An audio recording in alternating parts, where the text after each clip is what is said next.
नमस्कार आप सभी लोगों को। मैं प्रमोद कौशल, आप सभी का वेलकम है, स्वागत है हमारे YouTube चैनल जीएस ज्ञान पर। ठीक है, देखिए बात करते हैं हिस्ट्री की। हमारा जैसा प्लेटफॉर्म भी जीएस का है, जीएस की फैकल्टी में रहा हूँ। ठीक है, और जो विद्यार्थी फर्स्ट टाइम हमारे इस वीडियो पर या हमारे लिंक पे चैनल पे जब भी विजिट करते हैं तो जरूर एक बार पूरा वीडियो देखिए, बड़ा अच्छा लगेगा आपको। UP SI, KVS, NVS, LT grade, ठीक है, टीजीटी, पीजीटी, लेखपाल, जहां भी आपकी हेल्प हो सकती है, एसएससी हो गया, रेलवे हो गया, जिस एग्जाम में भी जीएस आता हो, आप हमारे यूट्यूब चैनल से पढ़ सकते हो, जुड़ सकते हो। ये जो मैंने क्वेश्चन दिए हैं ये कहीं ना कहीं हर एग्जाम में आए हुए हैं। ये मत समझना कि ये क्वेश्चन ऐसे ही हैं। हम एक वन लाइनर क्वेश्चन करा रहे हैं, तो वन लाइनर क्वेश्चन सभी लोग जानते हो वनडे एग्जाम में ज्यादा आते हैं। आप किसी का पीवाईक्यू उठा के देखो, एसएससी का, आप जो है रेलवे का, या जो है किसी भी वनडे का आप ले लो, तो उसमें देखो ये क्वेश्चन आपको मिल जाएंगे। कुछ सिंपल क्वेश्चन भी है और कुछ थोड़े से घुमानेदार भी क्वेश्चन है। तो जैसा भी है ये सारे पीवाईक्यू ही है, इनको बढ़िया अच्छे से सॉल्व कर लेंगे। क्विक रिवीजन है, 50 क्वेश्चन आज भी है, इससे पहले भी हमने 50 क्वेश्चन आपको दिए हुए हैं। और मुश्किल को 25 से 30 मिनट में, कम डिस्कशन करेंगे तो 20 से 25 मिनट में 50 क्वेश्चन हो जाएंगे, एक आपका क्विक रिवीजन हो जाएगा। बाकी में हिस्ट्री, पॉलिटी, ज्योग्राफी, जीएस में जितना इस बार सपोर्ट होगा, एक एक घंटे क्लास लेके, 2 घंटे क्लास लेके आपको क्विक रिवीजन करा देंगे। पुलिस वाले बच्चों के लिए भी हम पूरा मैटर अपना जो है, जो पीवाईक्यू उसको रेडी कर रहे हैं, वो भी उनको अपलोड करके हम दे देंगे, जितने भी पीवाईक्यू, और उसमें सब समझा भी देंगे हम आपको। ठीक है, चलिए आइए बात करते हैं। देखिए जैसे आप क्वेश्चन कुछ ऐसे रहेगा हिंदी इंग्लिश मीडियम में। ठीक है, लिखा है कि भारत में खोजा गया सबसे पहला पुराना शहर कौन सा था। अब ये जो बात कर रहे हैं ये अंग्रेजों के समय की बात कर रहे हैं, और बाकी कोई ऐसा तो है नहीं। तो अंग्रेजों के समय पर, जैसा पहले मैंने बोला है कि डलहौजी के समय पर रेलवे का विस्तार हो रहा था, और उसी समय खुदाई का कार्यक्रम जो है शुरू किया गया। जब खुदाई हुई तो फिर खुदाई में नीचे मालूम चला कि पूरे पूरे शहर ही निकल के आ गए। तो ज्यादातर जो सभ्यताएं पूरे वर्ल्ड में या जहां भी विकसित हुई है, नदियों के किनारे विकसित हुई है। ठीक है, अभी पेट में देखा होगा ये क्वेश्चन आया था कि दक्षिण एशिया की सबसे पुरानी जो सभ्यता है वो सिंधु घाटी सभ्यता ना। तो इसमें जो पहला खोजा गया स्थल है वो हड़प्पा है। ये कल मैंने पढ़ाया था आपको 1921 में, और किसके द्वारा? दयाराम साहिनी के द्वारा। दयाराम साहिनी के द्वारा अब कल पढ़ा दिया था, तो जाहिर सी बात है रिपीटिशन नहीं करेंगे हम। मोहनजोदड़ो भी हमने पढ़ा दिया था, जो है हड़प्पा जो है ये, और मोहनजोदड़ो, ये दोनों हमने आपको पढ़ा दिए थे ना। चलिए इसके बाद क्वेश्चन नंबर देखेंगे अगला 52। इसे नंबर हमने 52 यहाँ मेंशन कर दिया है, इससे विद्यार्थी को लगे कि इससे पहले वाले क्वेश्चन कहाँ है ना। तो जलियांवाला बाग की घटना, दुर्घटना, इंसिडेंस कब हुआ, या जलियांवाला बाग हत्याकांड भी इसको कह सकते हैं ना। तो इसका राइट आंसर क्या हो जाएगा? 1919। रॉलेट एक्ट के विरोध में ये ड्रामा हुआ था। ठीक है, अब जलियांवाला बाग कहाँ पड़ता है? तो पंजाब में एक जगह पड़ती है अमृतसर। ठीक है, और किस व्यक्ति की भूमिका रही है? जनरल डायर की। ठीक है, ये सब आप लोग ध्यान रखेंगे ना। और ऐसे भी क्वेश्चन पूछ सकते हैं कि जलियांवाला बाग जो घटना हुई उस समय भारत का वायसराय कौन था ना।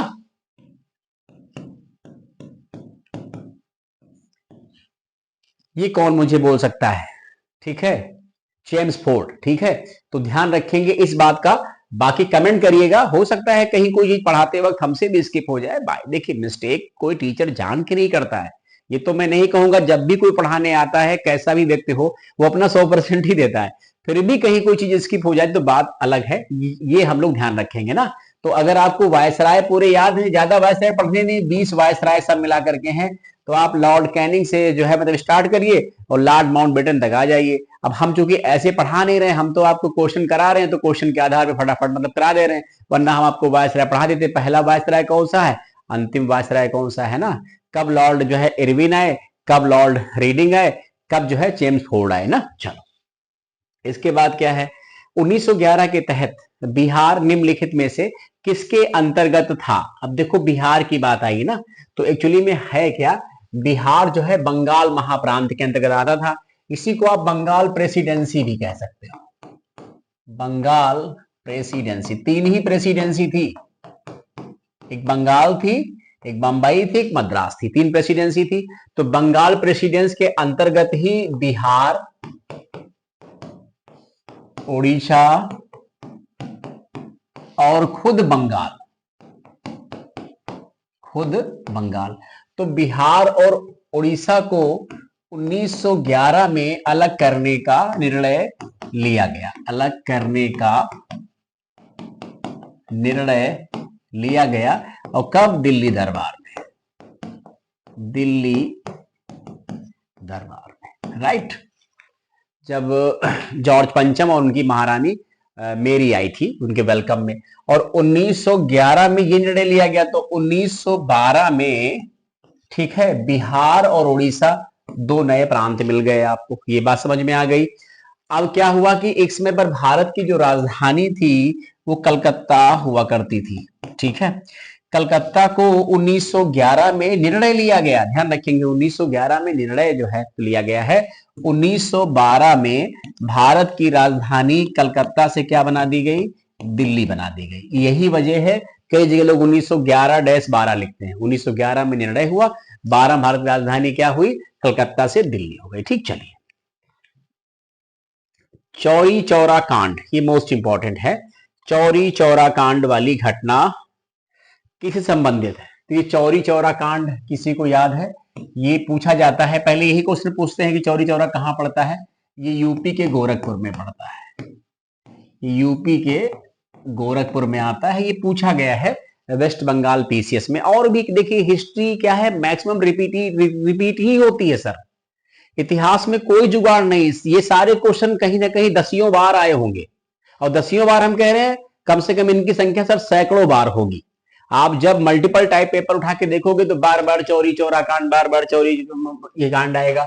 तो इसमें एक्चुअली में क्या है, ये घटना है 5 फरवरी 1922 की। और इसी घटना के बाद, चूंकि चौरी चौरा भी उसमें क्या पूछ रहा है, सविनय अवज्ञा काट दीजिए, स्वदेशी काट दीजिए। तो असहयोग आंदोलन कहिए, असहयोग आंदोलन ही चल रहा था, नॉन कोऑपरेशन मूवमेंट, ठीक है, जिसकी शुरुआत होनी थी 1 अगस्त 1920 को। लेकिन उसी दिन बाल गंगाधर तिलक की मृत्यु के कारण इसको टाल दिया गया, और फिर इसको स्टार्ट किया गया है 5 सितंबर 1920 को, नॉन कोऑपरेशन मूवमेंट, ठीक है। नॉन कोऑपरेशन मूवमेंट चल रहा था, उसी में चौरी चौरा कांड हुआ। तो महात्मा गांधी ने असहयोग आंदोलन को वापस भी ले लिया। अभी पूछते हैं वापस कब लिया गया? 12 फरवरी 1922 में, ठीक है। तो ध्यान रखेंगे, सब चीजें इंपॉर्टेंट हैं और पढ़ लीजिएगा, एग्जाम में आती जरूर है। एक रिवीजन भी आपका इसी बहाने हो जा रहा है। इसके बाद है, निम्नलिखित में से किस फसल का ज्ञान वैदिक काल के लोगों को नहीं था? अब आप जैसे वैदिक काल, उत्तर वैदिक काल, ठीक है, जैसे आप वैदिक काल पढ़ते हो, वैदिक एज, तो वैदिक एज का मतलब क्या हो गया कि ये आपकी 1500 से लेकर के 600 बीसी का सफर है वैदिक एज का ना। अब इसी वैदिक एज में एक ऋग वैदिक एज होता है, एक लेटर वैदिक एज होता है। अगर आप पूरी हिस्ट्री को अगर एक बार ढंग से आप पढ़ लो कि किस किस एज में कब कब कैसे क्या क्या हुआ, तो यकीन मानिए सर एक एक क्वेश्चन आपके पेपर का सब आपसे सॉल्व हो जाएगा, बशर्ते आप सीरियस होके पढ़ तो लो, ये ध्यान रखो। तो अब इसमें क्या है, देखो गेहूं की बात है, चावल की बात है, तंबाकू से कोई मतलब नहीं है ना, ध्यान रखेंगे, ये तो बहुत बात की बात है ना। चलिए, तो तंबाकू इज द राइट आंसर ना। और वैदिक गणित का महत्वपूर्ण अंग क्या है ना, तो वैदिक गणित का जो महत्वपूर्ण अंग है, अब तो वैदिक गणित लोग पढ़ते नहीं, पहले पढ़ते भी थे, सूल्व सूत्र, सूल्व सूत्र जो है वैदिक गणित का महत्वपूर्ण अंग है। अब तो पढ़ाई नहीं जाती, मैंने ये पढ़ाई भी जाती थी वैदिक गणित, हम सबको भी याद है वैदिक गणित कुछ होता था चैप्टर वगैरह। फिर लिखा है प्रथम विश्व युद्ध के दौरान भारत में लोकप्रिय होने वाला आंदोलन कौन सा था? अब प्रथम जो विश्व युद्ध है, ये कई बार पूछ लेते हैं कब से कब तक चला, तो 1914 से 1918 तक ना, ये बात समझ में आ गई। तो अलगाववादी आंदोलन, स्वदेशी बहिष्कार, होम रूल, इनमें से कोई नहीं, तो होम रूल को आप सही मानिए, ये सही हो जाएगा, होम रूल 1916, ठीक ना। चलिए, होम रूल बिल्कुल सही है और कोई मतलब नहीं है। होम रूल दो तरीके से था, एक सबसे पहले स्टार्ट किया था बाल गंगाधर तिलक ने, पूना, ठीक है, महाराष्ट्र वाले एरिया में। बाकी पूरी वेस्ट इंडिया में एनी बेसेंट ने इसको चलाया था। तो ध्यान रखेंगे, दोनों लोगों का नाम आता है, बाल गंगाधर तिलक का भी और एनी बेसेंट का, किसमें? होम रूल लीग में ना। चलिए, किस वेद में प्राचीन वैदिक युग की संस्कृति के बारे में सूचना दी गई है? ठीक है, ये बात है, किस वेद में? प्राचीन वैदिक युग। तो इसमें आपको कहीं जाने नहीं है, सीधे सीधे आप इसी को टिक मारिए, ऋग्वेद को ना।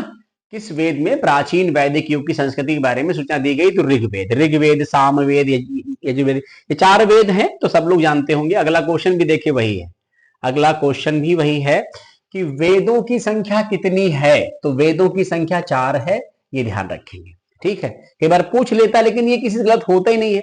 हाँ, ये पूछ सकता है कि वेदों के रचयिता कौन है? वेदों के रचयिता कौन है? तो ये है महर्षि वेद व्यास। महर्षि वेद व्यास, महर्षि वेद व्यास, ये ध्यान रखेंगे ना। सबसे प्राचीन प्रमाणिक कौन है? वो ऋग्वेद है, ये भी ध्यान रखेंगे। इसके पुराणों संख्या के, ये तो क्वेश्चन पीसीएस में भी आया है, इंपॉर्टेंट है। पुराणों की संख्या कितनी है? 18 है। सबसे बड़ा जो पुराण है वो स्कंद पुराण है। स्कंद पुराण के रेवा खंड में सत्यनारायण भगवान, कभी सुना है कथा ऐसी? सत्यनारायण भगवान की कथा का उल्लेख है या वर्णन है? उल्लेख है, राइट। रेवा खंड, कई खंड होते हैं, सबसे बड़ा पुराण स्कंद पुराण है, ठीक है। सबसे ज्यादा जो प्रमाणिक है, प्राचीन है, वो मत्स्य पुराण है, मत्स्य पुराण, ठीक है। तो ध्यान रखेंगे पुराण कितने हैं। देखिए ये ध्यान रखिए, वेद कितने हैं? वेद 4। वेदांग कितने हैं? वेदांग 6। पुराण कितने हैं? 18। उपनिषद किसने हैं? उपनिषद हैं 108। उपनिषद का एक अन्य नाम है वेदांत, ये भी सही है। उपनिषद में 52 उपनिषद ऐसे हैं जिनका मुगल बादशाह दारा तुसिको ने फारसी में अनुवाद करवाया था, फारसी में अनुवाद कराया था। तो ये सब पढ़ लीजिएगा आप, ये आपके लिए बढ़िया रहेगा ना, इंपॉर्टेंट भी है। तो ये सब पूछ सकता है ना, वेद कितने हैं? वेदांग, वेदों को सही ढंग से पढ़ने के लिए वेदांगों की रचना की, शिक्षा, कल्प, व्याकरण, ये सब है ना, वेदांग है। तो वेद कितने? 4। वेदांग कितने? 6। पुराण कितने? 18। उपनिषद कितने? 108। उपनिषद को ही वेदांत कहते हैं, मतलब कहने का ये वेदों के सबसे अंत में जोड़े गए, इसलिए इनको वेदांत कहते हैं ना। और ये सबसे बड़ा जो है पुराण है स्कंद पुराण। सबसे जो प्रमाणिक पुराण है, प्राचीन प्रमाण है, वो है मत्स्य पुराण ना। तो ये बहुत बढ़िया हो गया। तो 52 उपनिषदों का फारसी में अनुवाद करवाया था मुगल बादशाह दारा सिको। उसको एक नाम ही दिया था सिर-ए-अकबर, यानी एक प्रकार का रहस्यमयी था, ठीक है। कुछ रहस्य है, वो जानना चाहता था ऐसा क्या है। ऋग्वैदिक आर्यों का मुख्य व्यवसाय क्या था? देखिए आर्य लोग आए हैं, तो शुरुआत में इनका जो व्यवसाय था वो पशुपालन था, फिर पशुपालन से ये धीरे धीरे कृषि में भी इन्वॉल्वमेंट करेंगे ना। चलिए, वैदिक धर्म का मुख्य लक्षण इनमें से किसकी उपासना था? तो वैदिक धर्म हो गया, इन सब में इनकी उपासना के मुख्य लक्षण, ये देखिए पशुपति नहीं था, ये तो हमने हड़प्पा के लिए बोला था। तो ये प्रकृति सही है, प्रकृति की पूजा करते थे, ऐसे साक्ष्य हैं, ठीक है। इसके अलावा भारतीय संगीत का आदि ग्रंथ किसे कहा जाता है? ये क्वेश्चन बहुत बढ़िया है और ये कई बार आया है। तो भारतीय संगीत का है ना, तो इसका आंसर सामवेद है। सामवेद में ही सा, सा, रे, गा, मा, पा, धा, नि, सा, जो 7 स्वर हैं उनकी उत्पत्ति को बताया गया ना। तो ध्यान रखेंगे, ऐसे सारे वेद हैं, सबकी कुछ न कुछ अपनी विशेषता है। और किस देवता के लिए ऋग्वेद में पुरंदर शब्द का, बहुत इंपॉर्टेंट क्वेश्चन है, कई बार आया है। तो पुरंदर शब्द का इस्तेमाल भगवान इंद्र के लिए किया गया है, और इंद्र को ही जल का देवता भी कहा जाता है, क्योंकि इनकी भूमिका। और उस समय इंद्र जो है, लोग वैदिक काल में इंद्र की इसलिए ही पूजा पाठ करते थे, इंद्र जो है युद्ध में लोगों को विजय प्रदान करते थे, ठीक है। तो ध्यान रखेंगे, इसलिए भी इंद्र को पुरंदर कहा गया और इनकी इंपॉर्टेंस है। प्रथम विधि निर्माता कौन है? देखा होगा, कई बार चर्चा में रहता है। तो देखो, चाणक्य से तो कोई मतलब नहीं है, ठीक है। सेलुकस मतलब नहीं, मनु सही है ना। प्रथम विधि निर्माता, मनु की संतानें लोग बोलते हैं ना। इसके बाद अगला क्वेश्चन क्या है? कह रहे हैं कि कृष्ण भक्ति का प्रथम और प्रधान ग्रंथ कौन सा, जिसमें आपको कृष्ण भगवान की लीला मिल जाए? तो गीत गोविंद नहीं है, महाभारत नहीं है, श्रीमद् भागवत गीता, ये सही है ना। चलो, तो अब इसके बाद क्या? शुल्ब सूत्र, ठीक है, किस विषय संबंधित पुस्तक है? तो ध्यान रखेंगे ऐसे क्वेश्चन आते बहुत हैं ज्यामिति से, ज्योमेट्री से ना।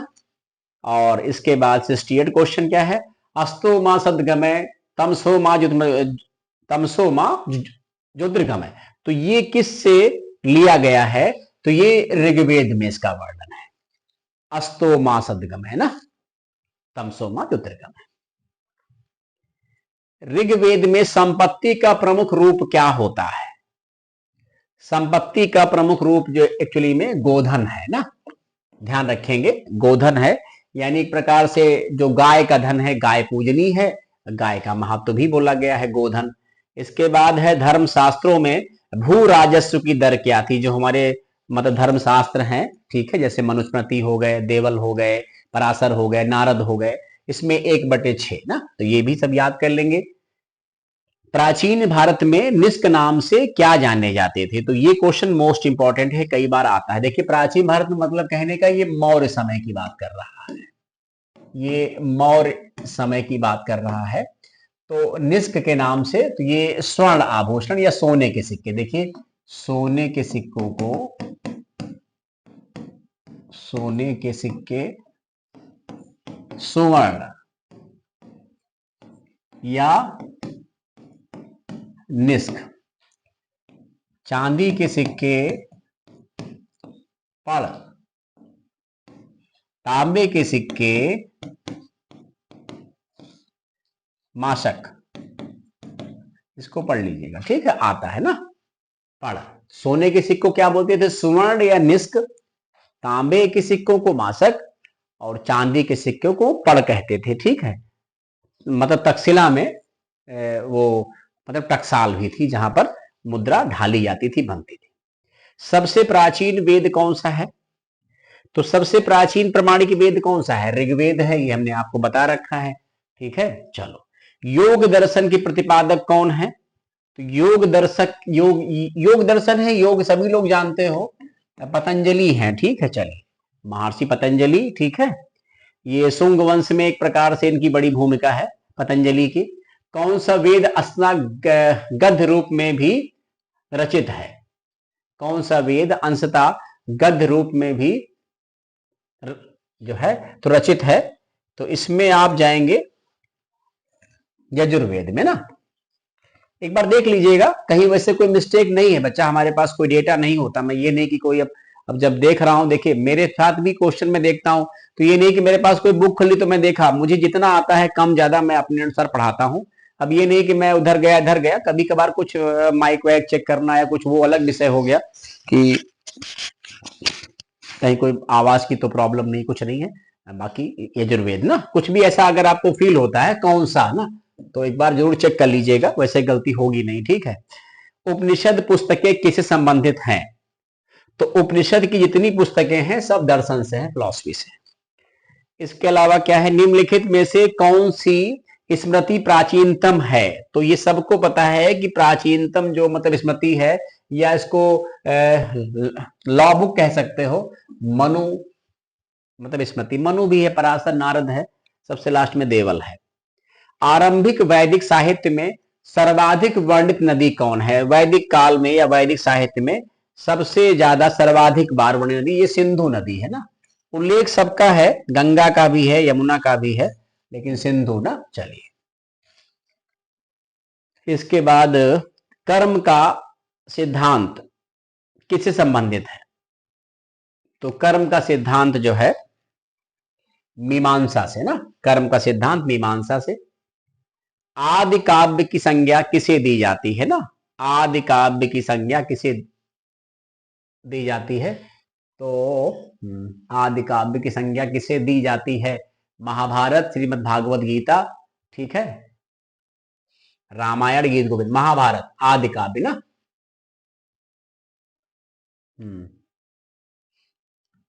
इसके बाद है गायत्री मंत्र की रचना किसने की थी ना? तो गायत्री मंत्र की जो रचना की है वो विश्वामित्र ने की है, ध्यान रखेंगे, पूछा जाता है ना। गायत्री मंत्र की जो रचना की वो विश्वामित्र ने की ना।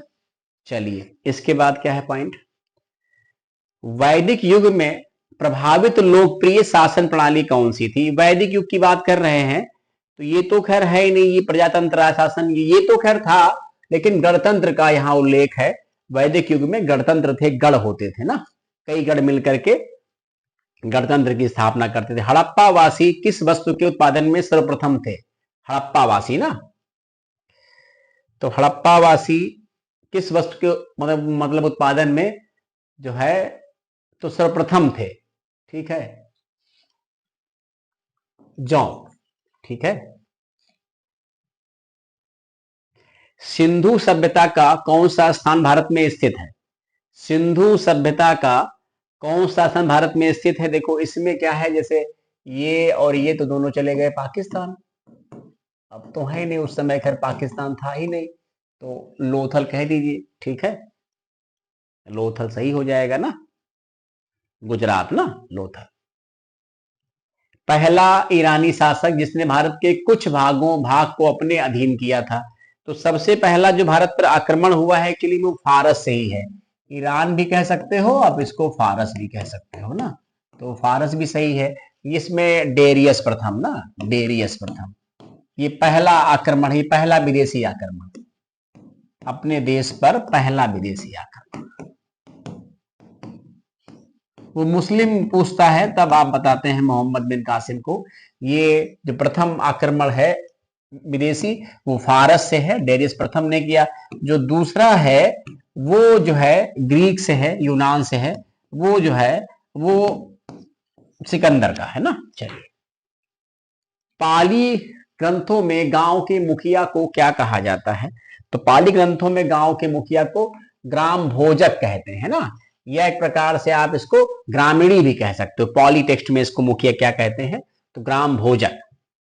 नंद वंश का संस्थापक कौन? जैसे ये क्वेश्चन देखिए बड़ा सिंपल है और इंपॉर्टेंट भी है, आ भी सकता है ऐसा। देखिए ये तुम नहीं कहेंगे कि हमने 50 पढ़ा दिए, हमने 100 पढ़ा दिए, किसी ने पढ़ा दिए, तो सब कुछ तो पूछने वाले नहीं है। ऐसा थोड़ी किसी पेपर में 50 क्वेश्चन हिस्ट्री के आते हैं, लेकिन उन्हीं में से आते हैं। ये अच्छा इसलिए लोग लिखते हैं अति संभावित है, बहुत महत्वपूर्ण इंपॉर्टेंट को पढ़ लेना। तो नंद वंश का संस्थापक कौन है? यहाँ ये कैसे लिखा इन लोगों ने, ये महानंदिन नहीं होगा, महापदम नंद होगा ना, महापदम नंद ना, नंद वंश का फाउंडर है। और इसका अंतिम जो शासक है वो घनानंद है ना। तो नंद वंश का संस्थापक, नंद वंश जो है ये निम्न समुदाय के लोग थे, इसीलिए इन लोगों ने राजा पोरस का साथ नहीं दिया था। पंजाब का जो राजा पोरस था वो क्षत्रिय थे, तो इन लोगों ने निम्न वर्ग की वजह सोचा कि अगर हम अलेक्जेंडर की लड़ाई में साथ देंगे तो सारा जो क्रेडिट होगा वो पोरस को मिलेगा, हमें कुछ मिलेगा नहीं। तो घनानंद ने वहां से भी हाथ खींच लिए थे ना। घनानंद, घन मतलब धन से ज्यादा प्यार था, इसको बोलते ही ना। तो महापदम नंद के ही पुत्र हैं, उन्हीं में से ये एक पुत्र है धनानंद, जिसकी हत्या चाणक्य की मदद से चंद्रगुप्त मौर्य ने की थी ना। फिर लिखा है कि किस शासक ने बौद्धों के लिए विख्यात विक्रमशिला विश्वविद्यालय की स्थापना की थी? तो विक्रमशिला जो है बिहार में है और ये धर्मपाल ने किया था ना, ध्यान रखेंगे, ये पाल वंश के शासक हैं। सिकंदर ने भारत पर कब आक्रमण किया? ये पूछा भी जाता है, बहुत इंपॉर्टेंट भी है। 326 ईसा पूर्व, ठीक है, ये बीसी में हुआ था। सबसे पहले इन्होंने तक्षशिला पर आक्रमण किया, जहां का शासक जो था वो कमजोर था, ठीक है, आम्बीराज, और उसने इनकी सहायता का वादा किया। वही आम्बीराज फिर इनको आगे लेकर के पंजाब की तरफ बढ़ा, ठीक है, और फिर 326 में एक युद्ध होता है, बितस्ता का युद्ध। बितस्ता, झेलम का ही नाम हो, या हाइडेस्पस का युद्ध, और किसके मध्य? पोरस और अलेक्जेंडर के मध्य, पोरस और अलेक्जेंडर, जिसमें विजय अलेक्जेंडर की होती, पोरस हार जाते हैं, लेकिन बहादुरी से प्रसन्न होकर के अलेक्जेंडर इनका राजपाट सब वापस कर देता है, ठीक। नंद वंश का अंतिम सम्राट को, देखिए वही क्वेश्चन आ गया, नंद वंश का अंतिम सम्राट कौन था? तो घनानंद हो जाएगा ना, ये सब नहीं, कालाशोक ना, ये भी नहीं, महापदम नंद तो फाउंडर है ना। चलिए, नंदों की विशाल सेना थी। विश्व का पहला गणतंत्र वैशाली में किसके द्वारा स्थापित किया गया? ये मोस्ट इंपॉर्टेंट क्वेश्चन है ना। विश्व का पहला गणतंत्र कौन है? वैशाली में किसके द्वारा? लिच्छवी के द्वारा ना, लिच्छवी समुदाय के द्वारा। तो ये भी क्वेश्चन अपने आप में क्या है? मोस्ट इंपॉर्टेंट है ना। इसके बाद है महावीर का जन्म किस क्षत्रिय गोत्र में हुआ था? तो ये जो है ज्ञात्रक या जांत्रिक जांत्रिक में हुआ था, ठीक है, किस क्षत्रिय गोत्र में हुआ था। सबके सब जितने भी उसमें मतलब जैन धर्म में है सब क्षत्रिय ही हैं, जितने भी अभी तक हुए हैं 24 तक। महावीर की माता का नाम क्या है? त्रिशला ना, ध्यान रखेंगे। महावीर की माता का नाम या महावीर का अन्य नाम क्या था, बचपन का नाम क्या था? वर्धमान। ठीक, ये सब एग्जाम में पूछा जा सकता है, बार बार आ सकता है ना। चलिए, प्राचीनतम विश्वविद्यालय कौन था? अब इसमें आपको ये बताना है कि नालंदा था, वैशाली था, गांधार था। ठीक है, प्राचीनतम विश्वविद्यालय ना, तो इसमें आप नालंदा को टिक करिए। ठीक है, वैसे सबसे अगर आप प्राचीनतम देखिए तो तक्षशिला है, तक्षशिला ना, ये सबसे प्राचीन सबसे पहला यही है, तक्षशिला ना, पाकिस्तान आज के टाइम का। भगवान महावीर का प्रथम शिष्य कौन था? तो भगवान, देखिए प्रश्न कभी कभी क्या होता है पता नहीं वो क्वेश्चन में कैसे बनाते हैं, क्या आंसर देते, उसके अकॉर्डिंग चलना पड़ता है ना। तो भगवान महावीर का प्रथम शिष्य कौन था? उनके दामाद रहे हैं जमाली। ठीक है, चलिए। और प्राचीन भारत में निम्नलिखित में से कौन सा विद्या अध्ययन का केंद्र नहीं था? तो ज्यादातर विद्या अध्ययन के केंद्र रहे हैं, जैसे विक्रमशिला है, तक्षशिला है, कौशाम्बी नहीं था ना, ये दोनों यूनिवर्सिटी हैं, ग्रामीण थे विश्वविद्यालय। आजीवक संप्रदाय के संस्थापक कौन थे? ये हमने कल कहा था, इसका एक फाउंडर, इसका एक शासक जो बड़ा सपोर्ट में था, बिंदुसार था, चंद्रगुप्त मौर्य का बेटा, तो मखली घोषाल ना, मखली घोषाल। किस विदेशी यात्री ने भारत का दौरा सबसे पहले किया था? तो इसमें भी हम लोग ध्यान रखेंगे, भास्कर नहीं है, वसुमित्री सब अपने ही है, मेगास्थनीज ना, मेगास्थनीज इंडिका की जिसने रचना की थी। तैमूर लंग ने किस वर्ष भारत पर आक्रमण किया है? तो ये मोस्टली पूछा जाता है, तैमूर लंग का आक्रमण 1398 में।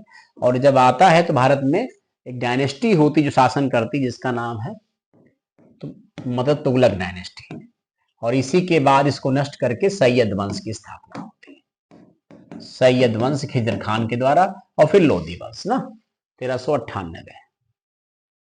लोधी वंश का संस्थापक कौन था? इंपॉर्टेंट है वैसे भी, देखिए किसी भी वंश का संस्थापक, वास्तविक संस्थापक, अंतिम शासक, ये मोस्ट इंपॉर्टेंट होते हैं, या उनकी कैपिटल भी इंपॉर्टेंट रहती है। तो बहलोल लोधी ना, बहलोल लोधी, ये तीनों एक मतलब क्रम से तीन ही है मेन शासक, बहलोल लोधी और सिकंदर लोधी, फिर इब्राहिम लोधी, मतलब एक दूसरे के सब बेटे ही हैं। इसके बाद ये लास्ट क्वेश्चन है, महमूद गजनवी किस वंश का था? तो महमूद गजनवी जो है ये गजनी का है, यामिनी वंश का है ना, तो ध्यान रखेंगे यामिनी वंश का है। गजनी जो प्रेजेंट उस समय जो है एक प्रकार से तुर्की हिस्सा था, आज के टाइम का अफगानिस्तान।